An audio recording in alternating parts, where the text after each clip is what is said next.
ఆర్థిక ఇబ్బందులు వచ్చినాయి, అప్పు సమస్యలు వచ్చినాయి, నువ్వు ప్రార్థన చేయగాని అంటేనే జవాబు రాగలిగిన భక్తి ఉందా?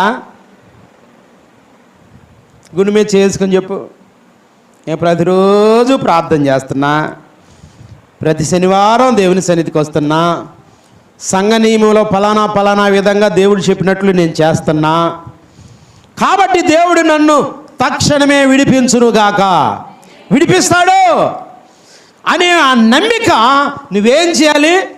తప్పిపోకుండా నమ్మకస్తుడివై దేవుని సన్నిధిలో ఉండగలిగితే దేవుడే మనకు సహాయము చేయునుగాక.